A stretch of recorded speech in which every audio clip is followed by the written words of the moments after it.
नमस्कार साथियों, स्वागत है आप सभी का अंकित इंस्पायर्स इंडिया पर। मैं हूं अंकित अवस्थी। आप है मेरे साथ में आज उस विषय पर पुनः एक बार चर्चा करने के लिए जिस विषय के ऊपर शायद हमने 19 जनवरी के दिन सेशन किया है, आज से एक दिन पहले सेशन किया है। बागेश्वर धाम बाबा धीरेन्द्र कृष्ण शास्त्री। चर्चा करेंगे उनके बारे में कि आज उनसे जुड़ी हुई क्या अपडेटेड खबर है। और खबर इसलिए क्योंकि इस समय नेशनल मीडिया पर जिनकी सबसे ज्यादा चर्चा हो रही है, आज अगर आप नेशनल मीडिया समेत कोई भी चैनल उठाकर देखते हैं तो इन्हीं के जुड़े हुए अपडेट चल रहे हैं। उन अपडेट को आज के सेशन में हम ब्रीफ करने का प्रयास करेंगे और कोशिश करेंगे कि आपकी राय जो आपने इतनी सारी हमें कमेंट बॉक्स में भरकर भेजी थी उसे भी आपसे साझा करें। और अंत में मैं क्या सोचता हूं, क्योंकि उस दिन लोगों ने बहुत ज्यादा इस बात पर भी प्रेशराइज किया था मुझे कि आप क्या सोचते हैं, मेरी राय जानने की कोशिश की थी, वो भी आप जरूर बताएं। हालांकि मैं कोई भी जज नहीं हूं, लेकिन हां, आपने अगर मुझे मौका दिया कि आप भी बताएं कि इस मुद्दे पर आपकी क्या राय है, तो मैं आज आपके साथ वो भी साझा करने की कोशिश करूंगा।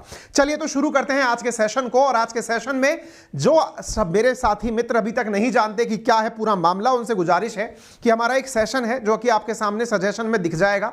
बाबा का नाम है बागेश्वर धाम बाबा के अंदर मतलब ये हैं जो आपको दिखाई दे रहे हैं धीरेन्द्र कृष्ण शास्त्री। इनके ऊपर फिलहाल एक मामला चल रहा है और मामला ये है कि ये जो करते हैं वो अंधविश्वास है या चमत्कार है, क्या है ये सारी कहानी आज के सेशन में हम आपको बताने जा रहे हैं। आप सबसे छोटी सी गुजारिश है, इस विषय को हम आप तक आगे लेकर पहुंचे, आप तक इस विषय को सही तरीके से पहुंचाएं। इसके लिए हम आपका एक मोटिवेशन चाहते हैं और मोटिवेशन ये है कि जितने भी नव आगंतुक मेरे मित्र साथी लिसनर जो भी हैं वो कृपया करके इस चैनल को सब्सक्राइब कर लें ताकि हमारा मोटिवेशन आपके साथ से बढ़ता रहे।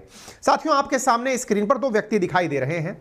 एक तरफ जो व्यक्ति हैं ये हैं धीरेन्द्र कृष्ण शास्त्री और एक तरफ जो व्यक्ति दिखाई दे रहे हैं ये हैं श्याम मानव। चर्चा इन्हीं दो की वजह से शुरू हुई थी। श्याम मानव जो हैं इन्होंने एक आरोप लगाया। आरोप था कि बाबा की पोल खुल गई। आरोप क्यों लगाया? क्योंकि इसके पीछे की कहानी थी कि इनका मानना था, श्याम मानव का, कि नागपुर में एक सभा का आयोजन किया गया था धीरेन्द्र कृष्ण शास्त्री जी के द्वारा। उस सभा के अंदर बाबा को कुछ चैलेंज दिया गया था। चैलेंज था कि वे वहां रुके और श्याम मानव जी के द्वारा जो लोग वहां भेजे जाएं उन लोगों के बारे में कुछ जानकारी निकालकर बताएं। श्याम मानव जी ये बगैर ही नागपुर छोड़कर भाग गए और इन्होंने हमारी चुनौती स्वीकार नहीं की। हालांकि इनकी बात के बाद में धीरेन्द्र कृष्ण शास्त्री जी का बयान आया और उन्होंने कहा कि हमें चैलेंज स्वीकार है, समय के अभाव में हमें नागपुर से जाना पड़ा। फिलहाल हम 2 दिन के लिए रायपुर हैं। रायपुर में दिव्य दरबार चल रहा है, आवश्यकता लगी तो हम 1 दिन और चलाएंगे और उस दिव्य दरबार में लोगों की शंकाएं या फिर जो उनसे जुड़े हुए प्रश्न हैं उनका जवाब देंगे। और अगर चाहते हैं, श्याम मानव चाहते हैं, तो वे रायपुर पधारें, अपनी टीम को लेकर आएं। हम उनके बारे में सारी जानकारी बताएंगे, ना केवल उनके बारे में बताएंगे बल्कि उनके आने जाने का खर्च भी हम उठाने को तैयार हैं। ऐसा कहते हुए धीरेन्द्र कृष्ण शास्त्री जी के द्वारा अपना बयान दिया गया। अपने चैलेंज को देने के बाद उन्हें यह नहीं पता था श्याम मानव आएंगे या नहीं आएंगे, लेकिन धीरेन्द्र कृष्ण शास्त्री ने चैलेंज देने के बाद रायपुर में अपनी सभा का आयोजन किया। और जब अपनी सभा का आयोजन किया तो यह ओपन चैलेंज देकर किया कि मैं अब चुनौती लेने को तैयार हूं। जो भी व्यक्ति मेरे सामने आकर यह कहता है कि उसके बारे में कुछ बताया जाए तो यह ओपन चैलेंज है और मैं यहां पर सनातन धर्म का झंडा गाड़ता हूं और यह कहता हूं कि यदि किसी व्यक्ति को आकर मेरे समक्ष कुछ सवाल पूछने हैं तो उसका सदैव स्वागत है।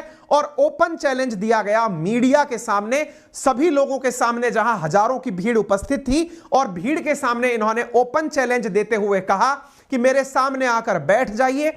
जो भी मेरे ऊपर अपने गुरुदेव की या बागेश्वर धाम बालाजी की कृपा होगी, उनके आशीर्वाद से जो भी मैं उस व्यक्ति के बारे में बता पाऊंगा वो बताने की पूरी कोशिश करूंगा। अपने बारे में स्पष्ट करते हुए कहा कि मैं कोई जादूगर नहीं हूं। मेरे ऊपर जो मेहर होती है, मेरे ऊपर जो आशीर्वाद ईश्वर का आता है, जो मुझ तक सूचना ईश्वर खुद देते हैं, वो मैं जनता को बता देता हूं। देखिए, चूंकि इनके द्वारा जो काम किया जा रहा है उस पर सामान्यतया किसी को विश्वास हो ही नहीं पाता कि कोई व्यक्ति कैसे संभव है कि हजारों की भीड़ में से किसी अज्ञात व्यक्ति को बुलाता है, अज्ञात व्यक्ति को बुलाकर उसके बारे में सारी जानकारी समक्ष प्रस्तुत कर देता है। उसका नाम, पता, घर का एड्रेस, घर में रखा सामान, उसके शरीर में हुई दिक्कत, सब कुछ वो व्यक्ति बता कैसे देता है हजारों लोगों की भीड़ के सामने। तो ऐसा करते हुए इन्होंने, धीरेन्द्र कृष्ण शास्त्री जी ने अपने द्वारा पब्लिक में ओपन चैलेंज दिया दिव्य दरबार में, और ओपन चैलेंज देते हुए एक पत्रकार को बुलाया, और पत्रकार को बुलाते समय इन्होंने क्या किया कि ओपन चैलेंज के अंदर जो पत्रकार बैठे थे उनमें से कहा कि जिस पत्रकार के चाचा का नाम ये हो वो मेरे सामने आ जाए। साहब, ये चाचा के जो पत्रकार हैं ये पहुंचते हैं, और इनके साथ क्या घटनाक्रम हुआ वो मैं आपको अब आगे आने वाले घटनाक्रम में बताऊंगा। लेकिन इससे पहले, जब हम इस विषय पर आगे बढ़ें, उससे पहले मैं आपको एक कहानी और बताना चाहता हूं, और वो कहानी है साथियों भारत में जन्मे एक और दिव्य पुरुष की, एक सिद्ध पुरुष की, और उनका नाम है बाबा नीम करोरी। साथियों, भारत के अंदर एक राज्य उत्तराखंड, जिसके अंदर जिला नैनीताल, वहां जगह है कैंची। साथियों, वहां पर एक सिद्ध पुरुष जन्मे थे जिनका नाम था बाबा नीम करोरी। साथियों, कहते हैं कि उनका आशीर्वाद प्राप्त करने के लिए दुनिया में जितनी भी बड़ी कंपनियां हैं ना, उनमें से जिनका नाम आप एप्पल के नाम से, माइक्रोसॉफ्ट के नाम से, फेसबुक के नाम से, ईबे के नाम से जानते हैं, उनके संस्थापक लोगों को अपना प्रोडक्ट बनाने की प्रेरणा यहां से मिली थी। आप जानकर आश्चर्य करेंगे कि बाबा ने ये जो एप्पल टर्म दिया ना, मोबाइल के ऊपर जो आप एप्पल का साइन बना देते हैं, ये स्टीव जॉब्स को बाबा नीम करोरी के द्वारा दिया गया था। कहते हैं कि मार्क जकरबर्ग जब फेसबुक के लिए परेशान हो रहे थे कि मेरा फेसबुक सही से काम करेगा या नहीं, तो स्टीव जॉब्स ने मार्क जकरबर्ग को नैनीताल के अंदर कैंची धाम भेजा बाबा नीम करोरी दास के पास जाने के लिए, बोले वहां जाओ और वहां जाकर उनकी प्रेरणा से कुछ सीखो। साथियों, ये वो बड़े नाम हैं जिनकी चर्चा आप केवल इसलिए सुन रहे हैं क्योंकि भारत के हिमालय में ऐसे ऐसे सिद्ध पुरुष पनपे हैं साथियों, जिन्होंने लोगों की ना जाने कितनी ही परेशानियों का समाधान किया है। उनमें से एक कहानी मैं आपको सजेस्ट कर रहा हूं, जिसमें स्टीव जॉब्स हो, जकरबर्ग हो, या लैरी पेज हो, या ईबे के फाउंडर जेफरे स्कॉल हो, वो सब यहां आते हैं, अपनी समस्या का समाधान पाते हैं और चले जाते हैं। आज ये कहानी मैंने आपको लिंक में कमेंट बॉक्स के अंदर दे दी है, समय निकालकर इस कहानी को जरूर सुनिएगा। Story of Baba who inspired Steve jobs और मार्क जकरबर्ग। इतना ही नहीं, आपने 2023 के अंदर कुछ किताबें अगर सुनने का प्रण लिया है तो यहां जाइए, यहां पर आपके लिए 10,000 किताबें हैं विभिन्न भाषाओं में। पॉसिबल है क्योंकि आप मेरा रेफरल कोड अंकित 50 यूज करते हैं। आपको दिए गए लिंक पर आप इसको क्लिक करके अगर डाउनलोड करते हैं तो एक महीने के लिए अंकित 50 कोड लगाने पर 50 रुपए का माफी होती है, और आपको 99 रुपए का सब्सक्रिप्शन 49 रुपीज में प्राप्त होता है। ध्यान रहे, ये 49 रुपीज में केवल होंगे, आपका भी अपना विचार उत्पन्न होगा, और अपना उत्पन्न जो विचार होगा उसको भी हम आपके साथ साझा करेंगे, और आपके साथ आपके विचारों को भी कमेंट बॉक्स में, जैसे लास्ट टाइम हमने ओपनली आपसे सुना, ऐसे ही इस बार भी सुनेंगे। ठीक है ना? चलिए, हां भाई, बीच में बफरिंग आ गई थी, मुझे पता चला बीच में बफरिंग आ गई थी, लेकिन फिलहाल सब सही है ऐसा लग रहा है। आज सुबह से भी दिक्कत हुई है भाई, माफी चाहते हैं, कुछ टेक्निकल ग्लिचेस हैं जिसमें मेरा कोई कंट्रीब्यूशन नहीं है। ठीक है, होपफुली अब सब कुछ ठीक है। बीच में हल्की सी बफरिंग आई थी।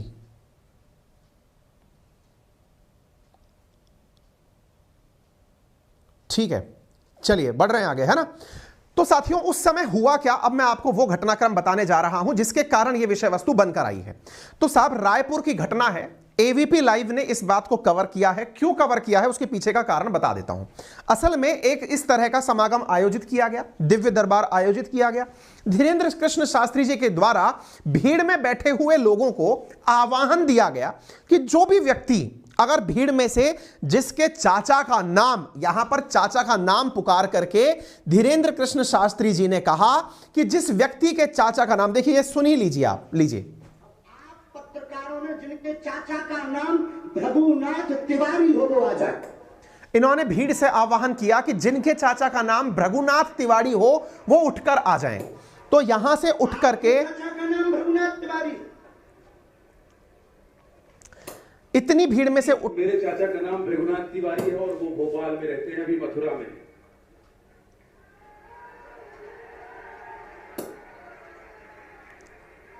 आज लेकिन हमने लास्ट अनुमति ली है अपने बालाजी से।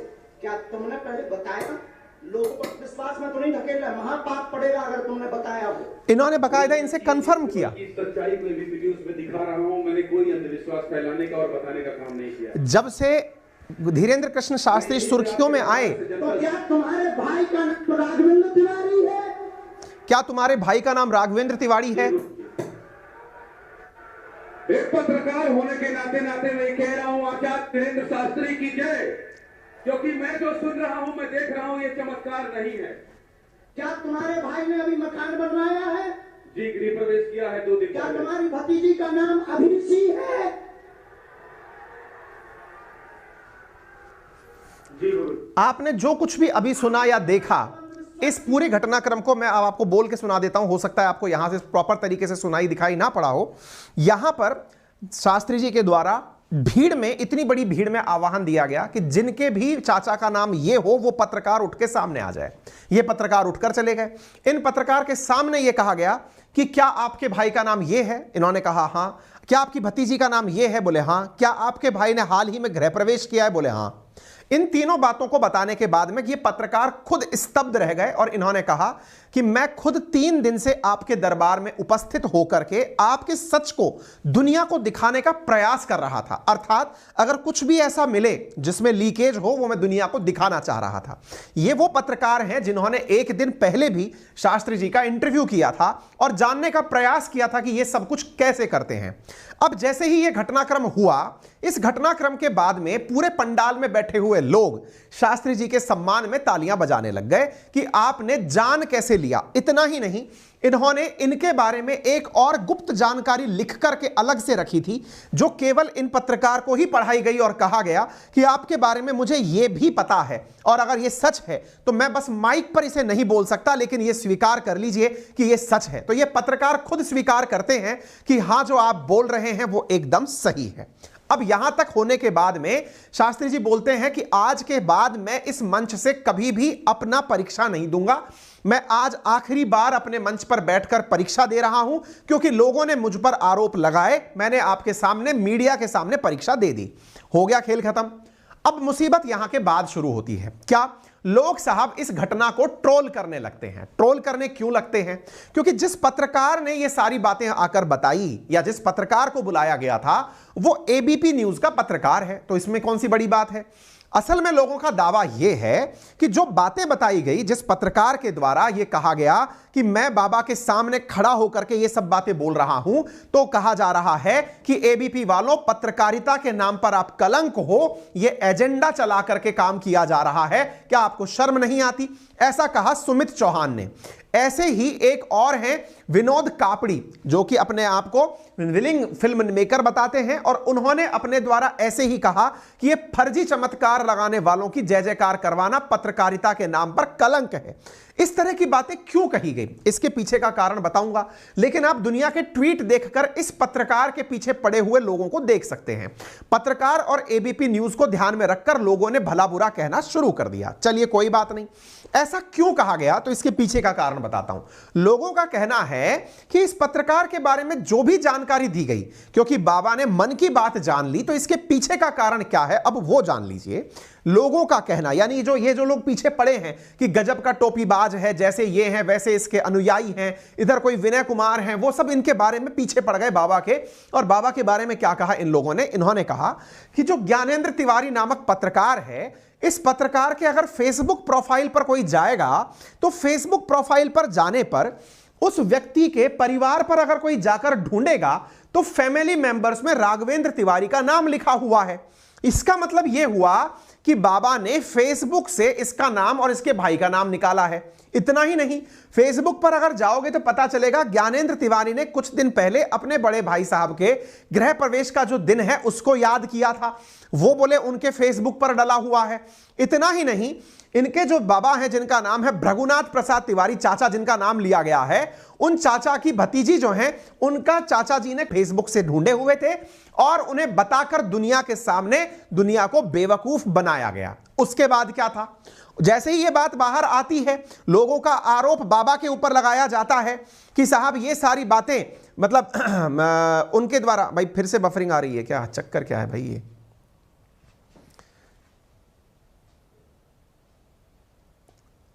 हमें लग रहा है कि कृपा अटक रही है ना?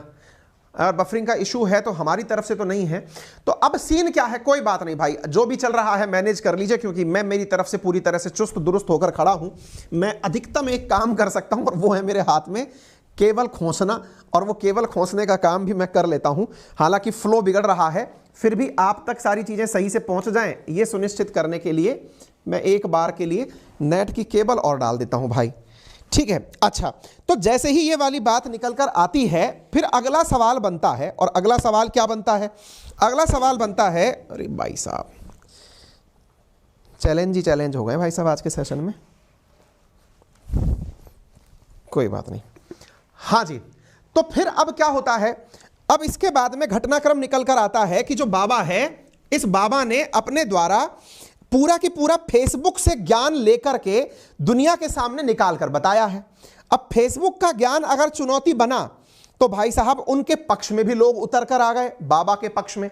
और बाबा के पक्ष में जो लोग उतर कर आए, उन्होंने कहा I am Hindu, I support Bageshwar Dham. लोग इस प्रकार से इनके समर्थन में उतरकर पोस्ट करने लग गए। बागेश्वर बालाजी सन्यासी महाराज का समर्थन, ये सब चीजें हो रही थी।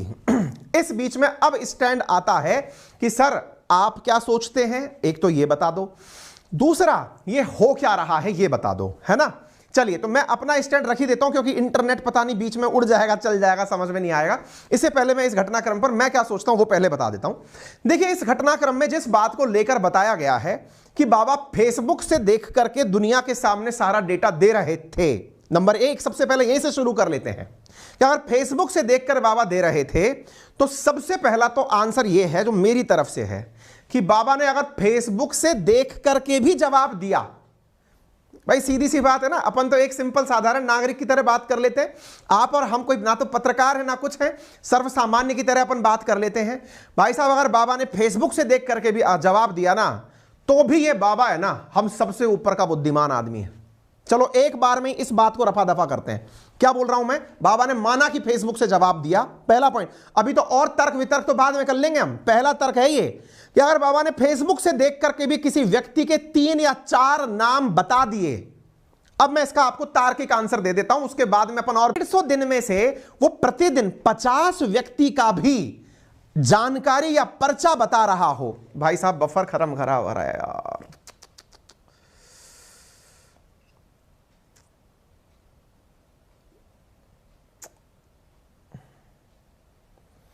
यार क्या दिक्कत है।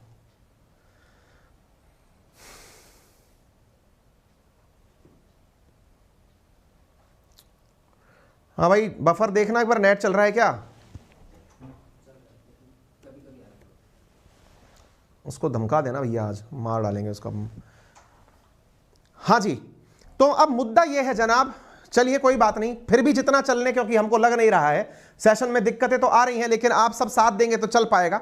तो मेरा तर्क बीच में रह जा रहा है, और मैं ये कह रहा हूं कि अगर एक व्यक्ति के 4 फैक्ट याद कर ले और 50 व्यक्ति का प्रतिदिन वो व्यक्ति दिव्य दरबार में जवाब दे दे, ध्यान से सुनिएगा, 4 फैक्ट प्रतिदिन 50 नागरिकों के बारे में याद करके आए, यानी एक दिन में 200 फैक्ट याद कर रहा है। 200 फैक्ट याद करके वो व्यक्ति 150 दिन इस प्रकार का परिचय दे दे। सिंपल मैथमेटिक्स लगाना भाई, मेरे को गणित नहीं पता आती, आप केवल बता दीजिए 150 दिन 200 फैक्ट, यार ये कितना नंबर हो गया है? 150 गुणा 200, कमेंट बॉक्स में नंबर लिख दो, हजारों में नंबर चला जाता है। और मैं आपसे दावा करता हूं साथियों, यदि आप इतने फैक्ट खुद भी याद कर लो ना, यदि आम जन के नाते हम ये मान लें कि हम खुद भी याद कर लेंगे इतने नंबर, भाई साहब मैं कह रहा हूं आपसे कि नंबर कहीं और ही चले जाएंगे।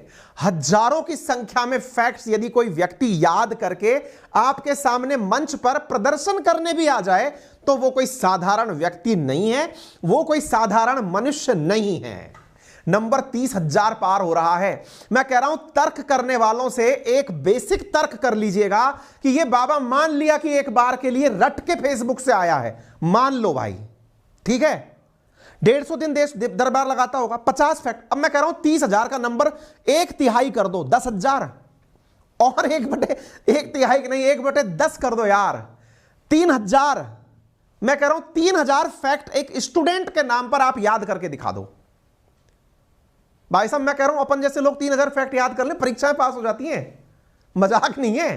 किसी के बारे में नाम पता करना उसको, और मजेदार बात, किसी से यह कहा जाए तेरे चाचा का नाम ये, और भैया समझदारों का विषय हो सकता है। मेरी नजर में अगर यह व्यक्ति ऐसा करता भी है, कोई शक्ति नहीं है, तो भी अत्यधिक इंटेलिजेंट व्यक्ति है। पहले तो मैं खुद ये स्वीकार कर रहा हूं, नंबर एक। अब दूसरी बात जो स्वीकारोक्ति है मैं वो दे देता हूं।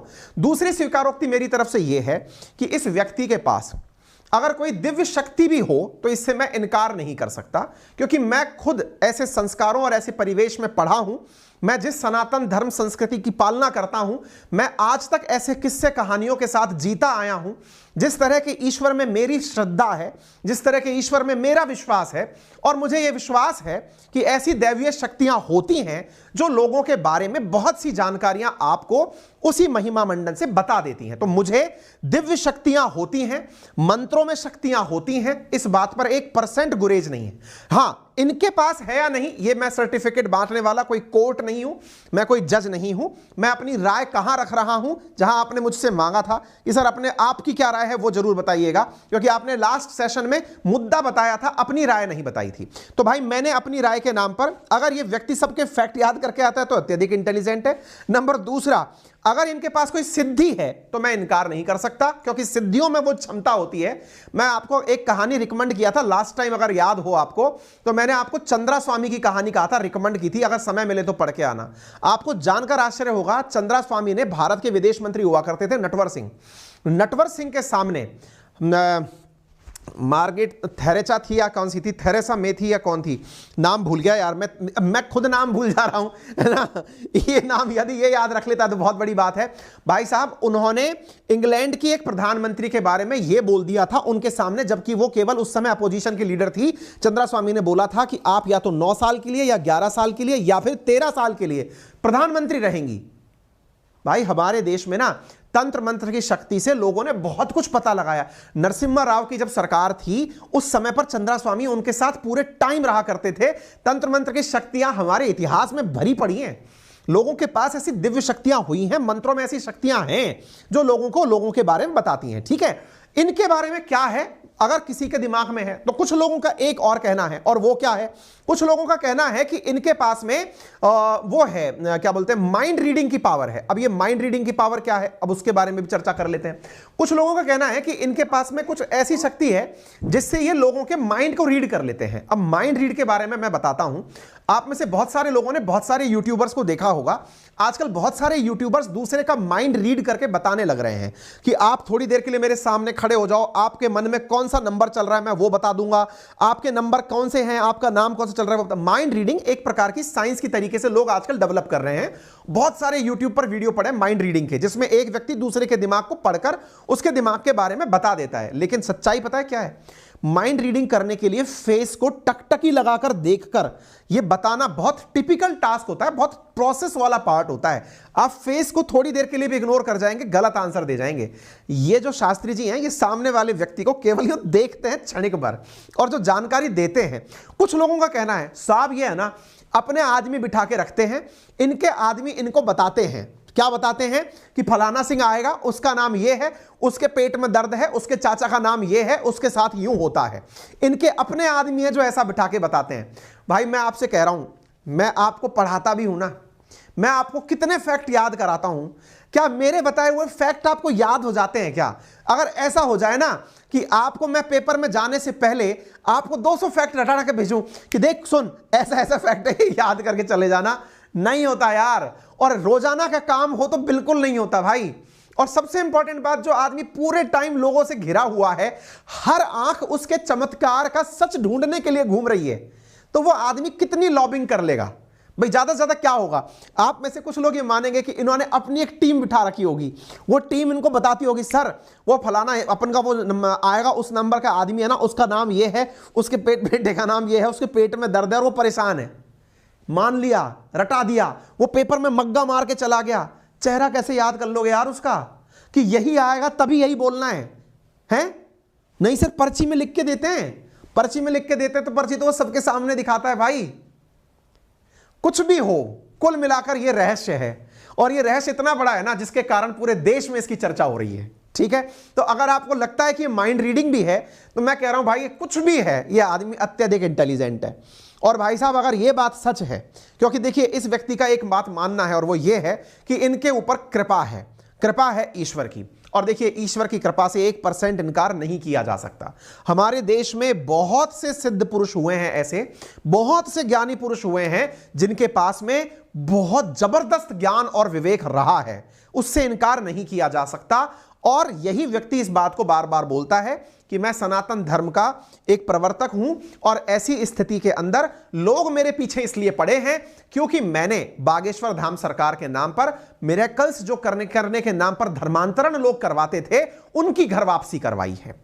असल में हुआ क्या है, कुछ दिनों पहले इन्होंने दिसंबर माह के अंदर मध्य प्रदेश के दमोह नामक जिले के अंदर लगभग 165 परिवारों के 328 लोगों को क्रिसमस के दिन घर वापसी कराई थी। उन्हें ईसाई धर्म से वापस हिंदू धर्म में कन्वर्ट कराया था। वो पहले कभी ईसाई धर्म के चमत्कार देखकर ईसाई धर्म में चले गए थे। इनका दावा यह है कि मैं लोगों को केवल यह बताता हूं कि अगर आप चमत्कार देख करके ही किसी दूसरे धर्म में गए हैं, क्योंकि ईसाई धर्म के अंदर कुछ चमत्कार दिखाए गए जिसकी वजह से लोग चले गए, तो चमत्कार तो मैं भी दिखा देता हूं, मैं भी बता देता हूं कि आपके बारे में क्या है। अगर यही सब कुछ है तो आप वापस चले आइए। तो कुल मिलाकर जनाब बात यह है कि इनके द्वारा जो तर्क दिए गए हैं वो घर वापसी के थे। और इन्होंने कहा कि जब मैंने ये काम किया तो इस वजह से लोग मेरे पीछे पड़ गए, क्योंकि लोगों को लगा कि ये व्यक्ति वापस धर्मांतरण करवाएगा और धर्मांतरण करके वापस लोगों को हिंदू बनाएगा। ऐसी स्थिति में मुझे लोग पसंद नहीं कर रहे हैं और हाथ धो के मेरे पीछे पड़ गए हैं। ये इनका दूसरा तर्क है। अब क्या सही क्या गलत अगेन मैं आपके ऊपर छोड़ता हूं। मैंने इसमें अपना जवाब क्यों दिया, उसके पीछे का बहुत बड़ा कारण था, ये वो उस धर्मांतरण के समय की तस्वीरें हैं, क्योंकि आप में से बहुत सारे साथियों ने लास्ट टाइम वाले कमेंट बॉक्स में ये चीजें पूछी थी, कईयों ने मुझे मैसेज तक किए, आपने अपनी बात क्यों नहीं बताई, आप क्या सोचते हैं, आप तो साइंस के बालक हैं। मैंने कहा साइंस अगर थोड़ी भी तार्किकता देती है तो उससे मेरे दिमाग में तो एक आंसर आता है कि यदि ये व्यक्ति 3000 फैक्ट भी अगर साल भर में याद कर लेता है ना भाई, तो IAS मटेरियल है, ठीक है ना। इसको ये हल्का आदमी नहीं है, इतना फैक्ट भी याद कर ले। पहली बात तार्किकता की आती है। दूसरा बात आती है धर्म के नाम पर आई सिद्धियों की। मैं स्वीकार करता हूं सिद्धियां होती हैं, अगर इनके पास है या नहीं ये मैं दावा नहीं कर सकता, क्योंकि मैं कोई जज नहीं हूं, मैं कोई प्रत्यक्ष प्रमाणी नहीं हूं जो वहां जाकर के प्रूव करके आया हूं। इसलिए मैंने अपनी तरफ से दोनों बातें आपके सामने रख दी, उनका पक्ष भी आपके सामने रख दिया, लोगों का पक्ष भी आपके सामने रख दिया, ठीक है। और यदि आपको लगता है कि ये इतना ही आसान काम है ना, करके देख लो यार, करके देखने में कोई रोक थोड़ी रहा है। एक काम करो, आपके अपने दोस्तों के एक बार के लिए, क्योंकि यदि यह काम इतना आसानी से आपकी समझ में आ गए तो खुद से करके देख लो, क्या ऐसा संभव है क्या, है ना। अगर होता है तो आपका भी काम चली जाएगा, आपके भी लोग दीवाने हो ही जाएंगे, आपके भी पैर छूने के लिए मंत्री जी चले आएंगे, है ना। कुल मिलाकर बात यह है। और बाकी तो भैया देखिए आपका प्यार हमारे लिए मायने बहुत रखता है, हमारे लिए तो आप, इनके तो लाखों की भीड़ उमड़ती है, हमारा छोटा सा परिवार है और उसको आपका साथ की जरूरत है। साथ इतना सा है कि आप एक बार के लिए हमारे सेशन में पधार चुके हैं, इतना लंबा सुन चुके हैं, तो चैनल को आ ही गए हैं तो सब्सक्राइब भी कर जाइए, जिसका कोई पैसा नहीं लगता है। आपके कॉर्नर पर एक सब्सक्राइब का बटन दिया हुआ है, उसे आप दबा दीजिए। सेशन में प्रेजेंट हैं हजारों की संख्या में, 21-22 हजार लोग उपस्थित हैं। वीडियो को लाइक करने का कष्ट कर दीजिए, साथियों से साझा कर दीजिए। फिलहाल के लिए इतना ही, अपना ख्याल रखिए और जो बुक मैंने आपको आज सजेस्ट की है उसे जाकर कमेंट बॉक्स में से सुनिएगा जरूर, ठीक है ना। वहां पर आपको पता चलेगा बाबा नीम करोली जी के बारे में, किस प्रकार से स्टीव जॉब्स और मार्क जकरबर्ग उनसे प्रभावित थे। मेरा कोड अंकित50 लगाना मत भूलिएगा। बाकी इस कंटेंट की PDF आपको हमारे टेलीग्राम अंकित अवस्थी सर या GK अंकित अवस्थी सर जो वेरीफाइड अकाउंट है वहां मिल जाएंगी। फिलहाल के लिए इतना ही। अपना ख्याल रखें, बड़ों का सम्मान करें, छोटों को प्यार दें, अपना व्यक्तित्व इस प्रकार से विकसित करें कि महिलाएं आपके पास में सुरक्षित और सम्मानित महसूस करें। धन्यवाद।